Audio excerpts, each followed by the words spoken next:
ages ago, we used to have this alert that was like kubelet down. It would piss people off because it would be like a 200 node cluster, and you'd get like one node down, and someone would have to go in and check it, right? Which makes no fucking sense. If like there's 200 kubelets and they're all happy, that's actually, that node being down is less important than like a 3-node cluster, right? Because it's like 33% of your capacity versus 0.5% of your capacity, right? And that, I forget when this was like 2 years ago or something like that. That was like really pissing us off, and we were trying to find a solution for it. And one thing we came up to was, hey, there's a good chapter in the SRE workbook about this. And so I remember we read it, and it was a thing. Okay, I want to go from the top, and we'll just go through the whole thing, right? So things we want to keep in our heads when we talk about alerting is precision. So I find the wording between precision and recall really fucking difficult. So precision would be the proportion of events detected that were significant, and recall is the proportion of significant events detected, right? So with precision, 100%, if every alert is a significant event. So for example, false positives mean that you have bad precision because you're getting events that aren't significant. And recall is proportion of significant events detected. So if every event is detected, then it means you get an alert for every single one. You're not missing stuff. I think that's how it is. Does that make sense? So recall is more, do we have an alert for this? And precision is that, are we measuring the right thing? I think it's also, if you do have an alert, are they like good alerts, right? So if your recall is bad, then not every significant event results in an alert. So you're missing events that are happening and they're not alerting you. But precision's kind of the other way around. Yeah. But you can have a good precision and a bad recall. I guess so. So like good precision would be every alert you get is an event that you need to react to. But you could have bad recall in that you're not getting every event, right? Events here being, so let's say like in the kubelet down, for example. So precision would be every time I got an alert saying a kubelet was down, a kubelet was actually down. But recall would be every time a kubelet went down, I got alerted. Yes. Yeah. Yeah. Okay. So bad. So with the kubelet down alert, we kind of had good recall because every time it went down, we got an alert, but it was kind of shitty precision because it wasn't really a significant event, right? Oh, I thought it was the other way around. I thought we had bad recall and good precision because we would have an event for every kubelet down. And then the recall is bad because we get alerted every time. I guess it depends on what you mean by significant event, right? Because a kubelet being down in the larger clusters isn't significant, whereas in the smaller ones it is significant. Yeah, sure, fine. Okay, then detection time and reset time, I think these are fairly obvious. Detection time, if it's taking ages for us to know there's a problem, that's not so good. And reset time, I think this is less of a thing, but it's definitely like there for like operational experience. So when you fix the event or you fix the cause of the event, I love just sort of saying the event repeatedly. It sounds so fucking ominous. When you fix the cause of the event, how long does it take the alert to resolve? Because if it resolves quickly, then people will be like, yeah, I fixed it. If it takes like fucking hours, people are like, oh shit, is something still wrong? When actually there's nothing they need to worry about anymore.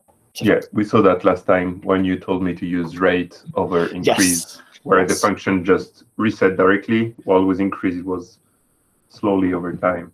Yeah, so exactly. That's the reset time. So better reset time is better. Shorter detection time is better, but there's like obviously a trade-off here. And precision and recall, we want to be alerted for significant events, and we want to be alerted for all significant events. Got it.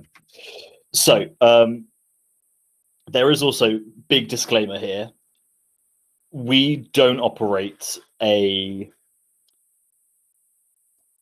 product that in and of itself is a sort of request and response service, right? And this is something I really struggle with, like on a really conceptual level, is a lot of things. It's like, okay, the user does a thing, sends a request, and we send a response back. Like every API server ever, anything that runs over HTTP. A lot of our stuff is kind of at some point in the past, a user's set a desired state, and we want to make sure that that still exists, right? We don't operate like a high volume API server. The reason I say most of the time, if our components are down or having issue, doesn't mean that the customer is having an issue. Right. So like with an operator, because the product keep running, right? Yeah. Most of the time. Like with an operator, they don't responding to user requests. They're like maintaining a state. The reason I say this is because it makes our jobs just way harder. But with all this sort of stuff, they're thinking in terms of requests and responses, right? So like 99.9% of them have a latency less than 200 milliseconds, or we have like an error rate of this and stuff like that. But for us, our numbers are different, and we have that whole. But there's two sides here, right? What you're talking about is the operator job, which sit on the management cluster and reconcile the workload. But then there is the monitoring of the workload cluster itself, like the kubelet. If the kubelet, for example, kubelets don't naturally have a request and response, right? We kind of have this trick where we model it as a request and response in the service level framework. So like we make this request of, are you ready? And it responds with like yes or no. But that's not it's sort of, we've conceptually pushed it into a request response model because that's easier for us to sort of do alerting on, because a lot of the best practices aren't that way, right? So if you've got like red methods, that would be like the requests and errors. Whereas actually, if you think about it, it's more of like we're monitoring infrastructure, which doesn't have a natural HTTP request response to the user. That's kind of what we mean by that. So yeah, fine. Let's go through some things. So I quite like the way this is structured in that we start off with like what is like basic or not so great, and then it goes all the way through to what actually works quite well and what we're using. So I think it just makes sense to sort of go through that, right? So the first way they suggest that you can have, I don't know what they're really suggesting here. Like, I guess they're just showing ways that you could structure your alerts, right? Like in a really general sense. So the first way is that you have some target error rates and it's greater than some threshold. So service level objective here being what you as a service owner are aiming for, not exactly what you're measuring or what your agreements are with customers, but sort of as a team owning a service, this is what we aim for. So with a small time window, so like the last 10 minutes, an error rating if the alert's over a certain SLO. So I don't remember how to do these numbers because my life is hard, but essentially you do some math and you end up with the rate of errors per request over the last 10 minutes is greater than this, which would be the opposite of 99.9%, right? So to try that together, then that makes 100%. Yeah, that's 0.1%, right? Yeah, that's 0. Yeah, because your dot is like, yeah, so it's 0.1%. Yeah. And then with the recording rule, that's how you're generating your errors per request rate or ratio, right? So it's the number of errors divided by the number of requests for the last 10 minutes. Easy peasy. And I think that's pretty straightforward. And actually, this is not a bad place to start, right? And I think you could, I don't think it's a direct match, but I do consider this somewhat conceptually similar to kubelet down, right? Because the rate of requests there is like just 100%. But yeah, that's the sort of first way. You have a sort of target error rate and you alert if you're over that threshold. That'd be better.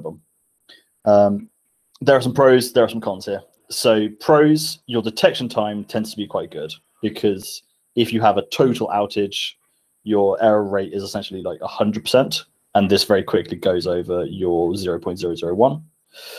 And I guess apparently the recall is quite good. So if there is an event that is looking to threaten the service level, then it will fire. The one issue they do say with this one is not everything is going to be enough of a problem, right? You have small, your precision's low, because you could have a situation where there's just a small error rate for a small amount of time. It's not going to affect your like 30-day budget, but it would still fire, right? So the alert fires on many events that do not threaten the SLO. A 0.1% error rate for 10 minutes would alert while So consuming. you mean we would have like errors for less than 10 minutes, right? Like, let's say we have a lot of error in less than 10 minutes.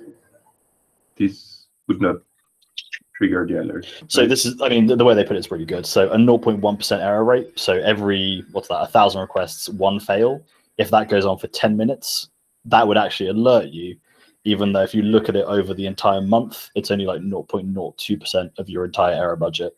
Like, it's just not really worth your time. Yeah. So yeah, you would get lots of alerts that you don't need to act upon.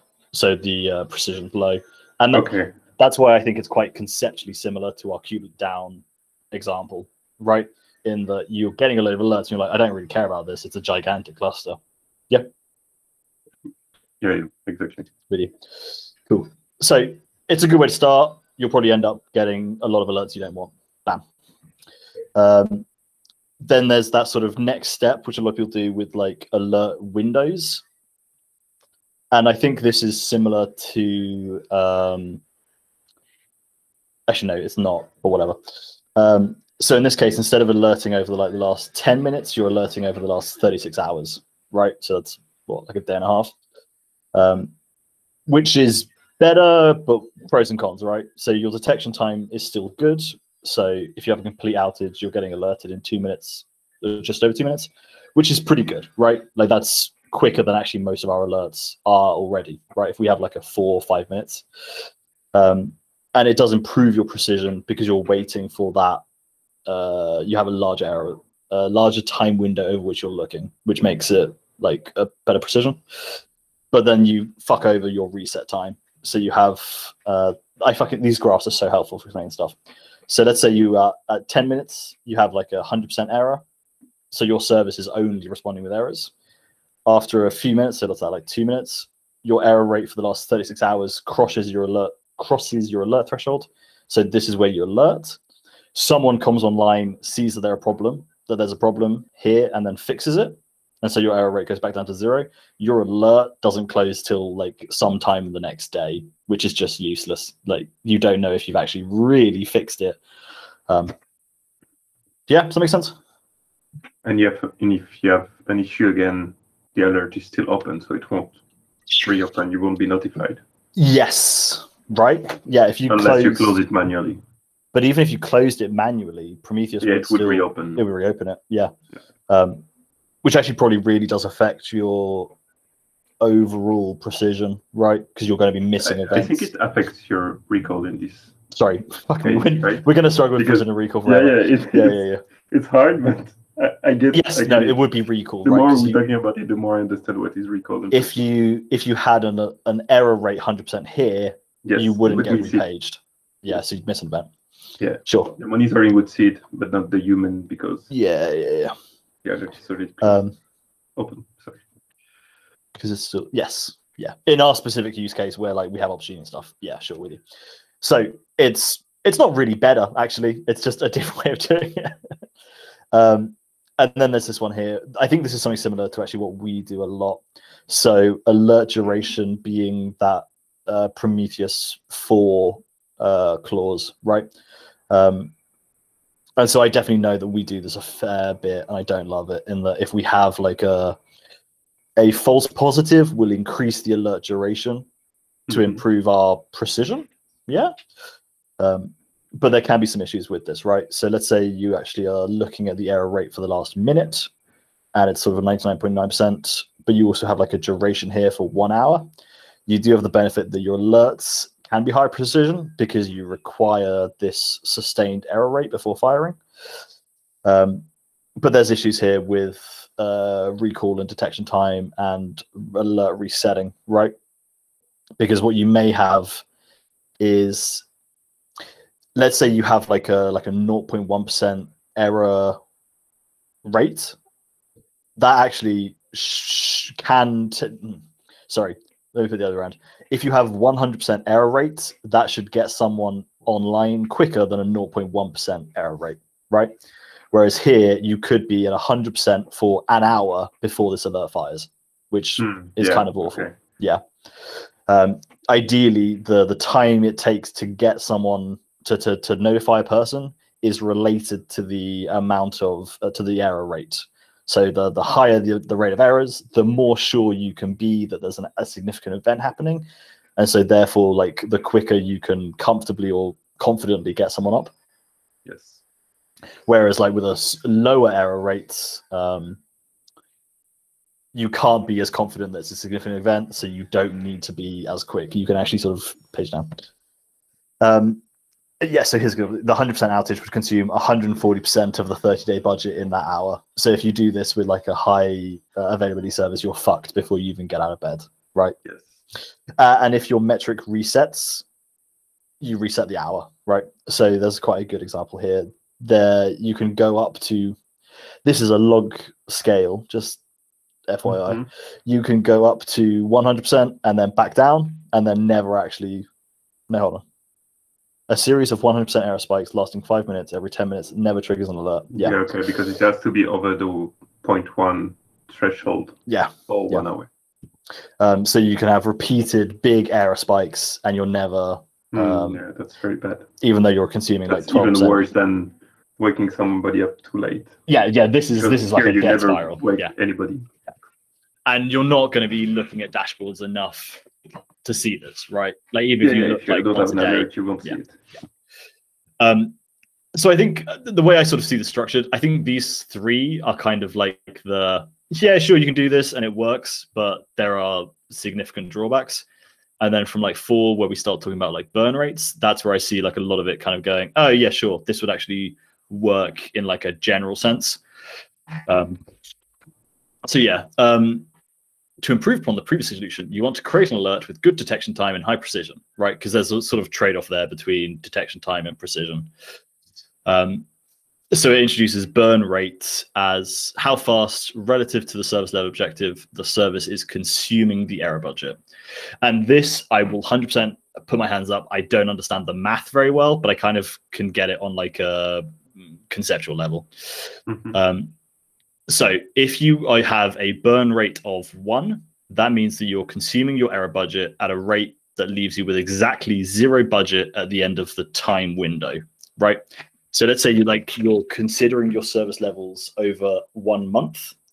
If you have a 99.9% service level objective, you can burn that 0.1% over the month.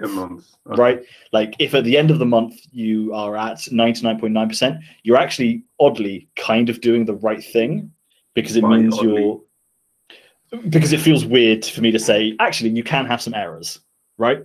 But you can have some errors, right? Yes. I don't feel this is weird. Oh, I always feel weird saying that, because in my head it's like we should always aim for 100%. But it means you're having that trade-off between like pushing new features quickly and maintaining a reliable service, right?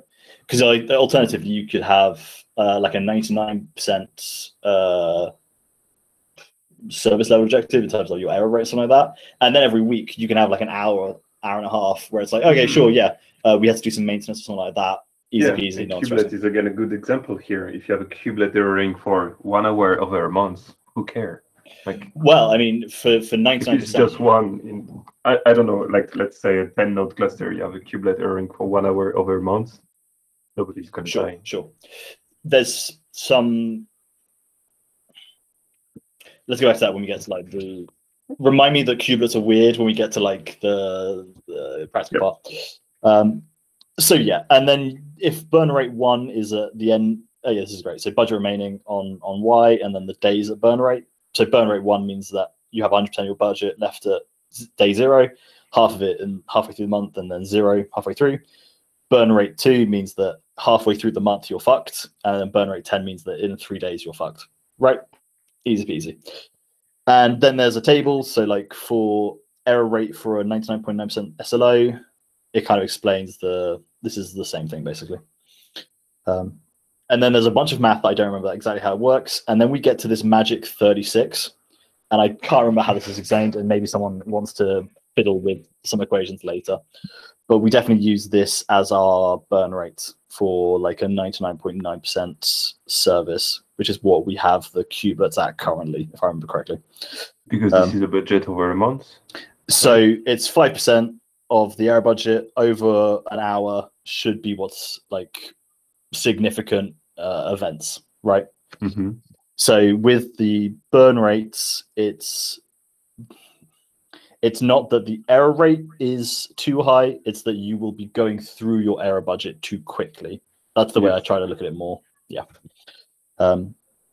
Sure. So you can start immediately here by just sort of putting a little burn rate coefficient into your error rating, and you get some benefits here, right?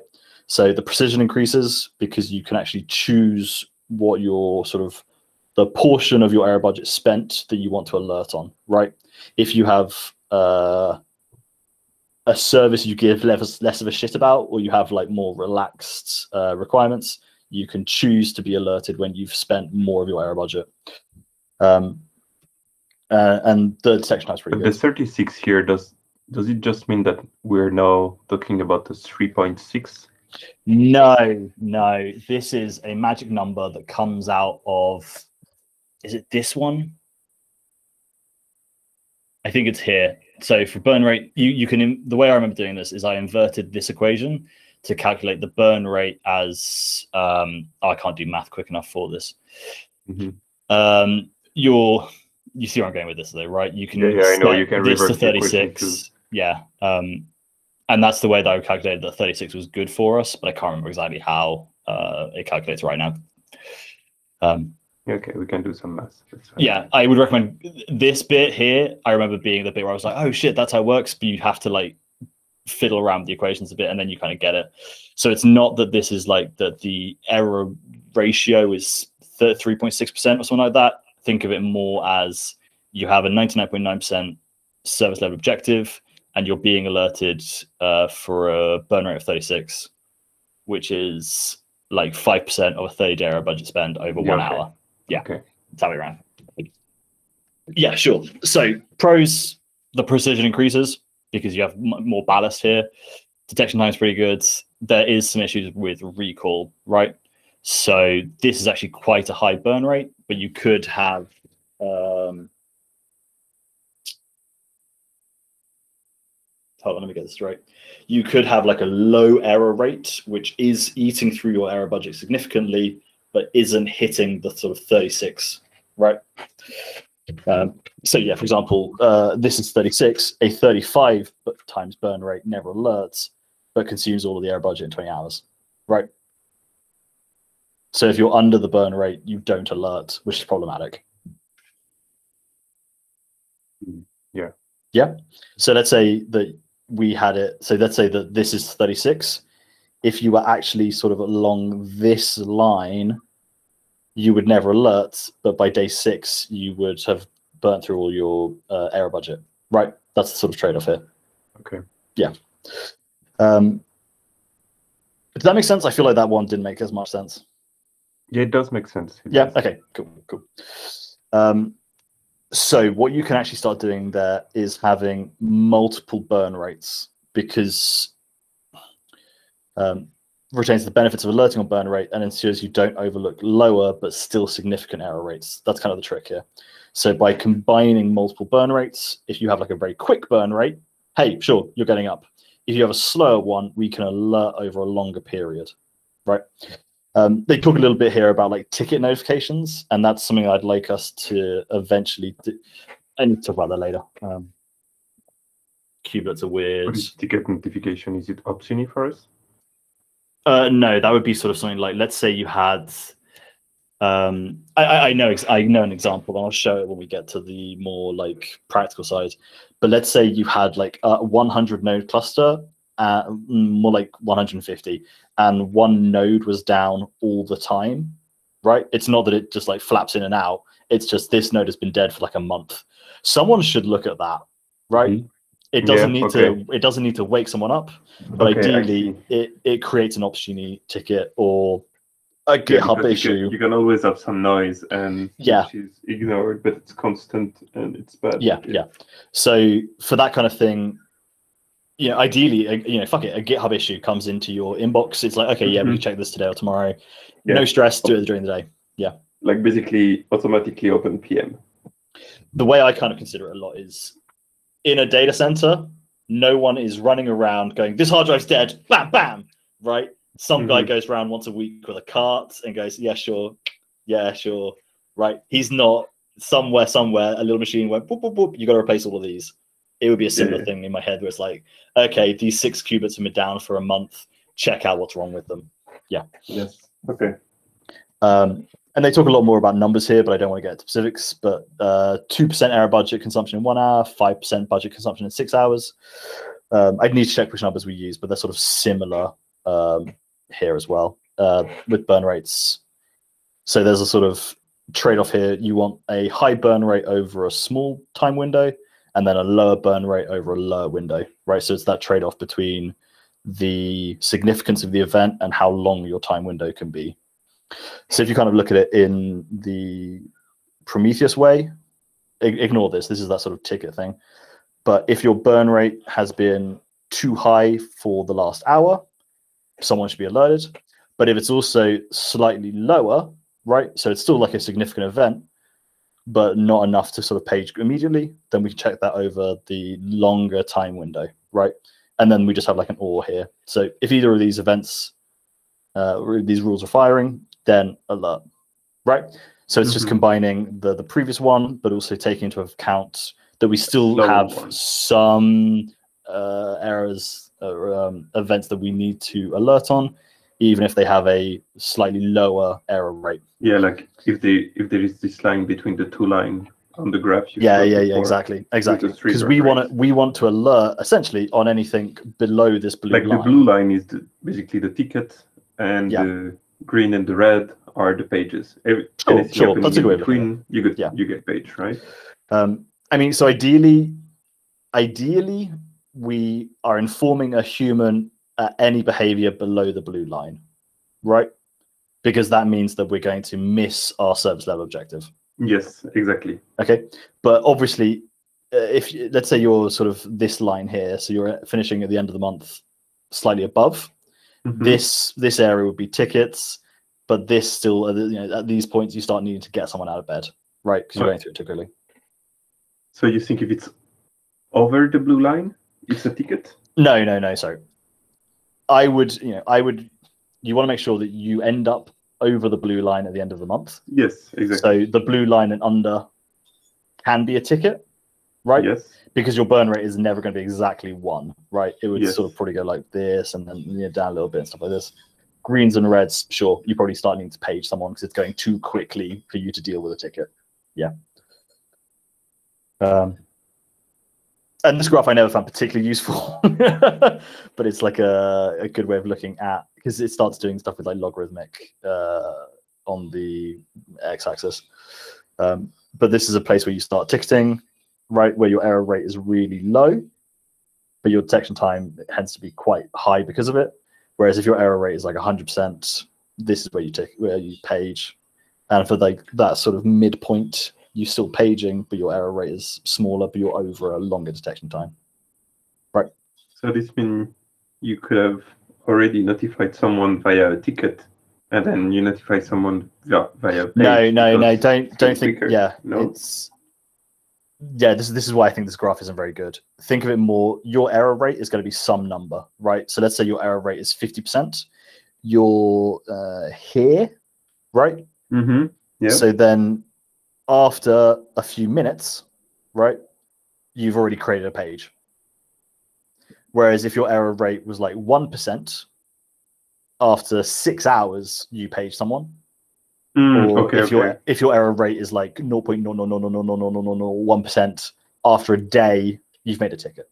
Okay, I see. Yeah, so sort of read it up from the x-axis. That's the way I was doing it for this one.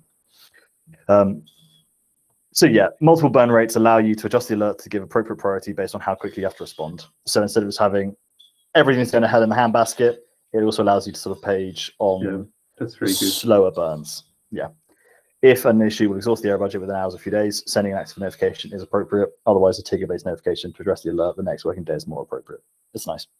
We don't have ticket-based notifications yet. We just never did it. And I don't think there's like a good built-in alert manager to GitHub plugin. Maybe that's something we want to look at in the future. So yeah, pros. You can adapt your monitoring configuration to many situations according to criticality. But the idea there is you alert quickly if the error rate's high, bam. Alert eventually if the error rate's low but sustained. Good precision, good recall. You start getting into the cons where this is fucking complicated, right? Yeah, but whatever. That's not a con to me. Yeah, it takes more time to implement, but then more time to implement. You start having to think about this in terms of like having a team that provides it, stuff like this. And there's a few other things. Longer reset time. Yeah, because if you have for tickets, yeah, it's 3 day window. This is 3 days. Yeah, we get around this by not having it. Yeah, and apparently alert suppression. I guess if you have the ticket and the expression up, sure, I don't know. What is the last one? To avoid multiple alerts from firing, if all conditions are true, you need to implement alert suppression. For example, 10% budget spent in 5 minutes also means that 5% of the budget was spent in 6 hours and 2% of the budget was spent in 1 hour. This scenario will trigger 3 notifications. Okay. I think it means that this will fire if this all fires. Of them will fire, so you need to you need to do like inhibition. Yeah. But we get to the big boy, multi-window, multi-burn rate alerts. This is what we do. So the trick here is to notify us only when we're still actively burning through the budget. So this helps with false positives. And so in this kind of situation where, I mean, this graph is actually very helpful. So let's say we have an error rate that's sustained just over 10%, right? So we have 10 minutes of peacetime, and then our service starts erroring. Our 5-minute alert threshold goes over the our 5-minute error rate goes over the threshold quickly. We don't alert because we require both the 5-minute error rate and the 60-minute error rate, this red line, to go over the alert threshold. When both of them do, we send the alert. And the benefit here is it really helps with the reset times. So if we only had 60 minutes, our reset time is an hour plus. Or if we only had 5 minutes, we'd have an issue with a lot of false positives. By combining the two, you kind of get best of both worlds. So our alert fires here when the 60-minute error rate goes over the threshold, and closes here when the 5-minute error rate goes back under the threshold. That's very good. It's very smart. So if the 5 minutes come up again, then it's going to... Sure, because on its own, this would do that whole thing where it just spikes every now and then, and we get loads of false positives. This one has long resets. Together, you have the benefits of quick detection time and short resets, and good enough precision. Yeah, but in this time period, in this 1 hour, you're more sensitive, right? Something bad happens, you'd get alerted very quickly. Yeah, if the error rate went back up here, your 60-minute error rate is already higher, already over the limit. So we'll cargo. In Prometheus, this is ticket. We don't do this, but you can look at it here. So you've got, this is the 1 hour and sort of 14.4 from earlier, which we would have sort of with the or 6 hours 6. And then we're also adding in this check for the shorter period. So for 5 minutes, have we still been doing it? And then over the long period, also 30 minutes. I think they say somewhere that like 1/6 or 1/12 is quite good. So yeah, it's a big combination of both. And yeah, here, so like long windows, short windows, 1 hour, 5 minutes, 6 hours, 30 minutes. And then some recommendations for burn rate and how much error budget that will consume. So on the whole, provides a flexible alerting framework, allows you to control the type of alert. So this is where I want us to be going in terms of like classes, right? That we should be able to sort of fiddle the burn rates, because for some things we don't need to alert as quickly. Yeah, we need to adjust the window, right? Yeah, sure. And we'd have different windows. I don't think we have to adjust the window. I think we only need to adjust the burner. Not sure. But yeah, good precision, good recall. The issue here is that it starts becoming a lot of parameters, right? Like there's 1, 2, 3, 4, 5, 6, 7, 8, 9, 10, like fucking 20 odd numbers you have to talk about. And I think we go into this a little bit here with, this is in the same, yeah, fine. Cool. That's the sort of 1 to 6 in terms of like how we start alerting. This is where we get into the good thing. They do have a lot of a preamble here, but I think it's not particularly relevant for us. So like low traffic services, there's a sort of trade-off here where, let's say you had a service that only got requested like once a day. if you have one request a day and it fails, you have 100% errors for the day, right? Yeah. I think it's kind of,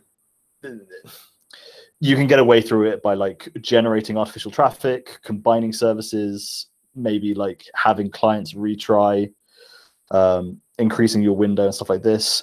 I think for our case, we don't really have that many. Or the way I tend to think about it is try and work out that you are modeling a request in an error that's actually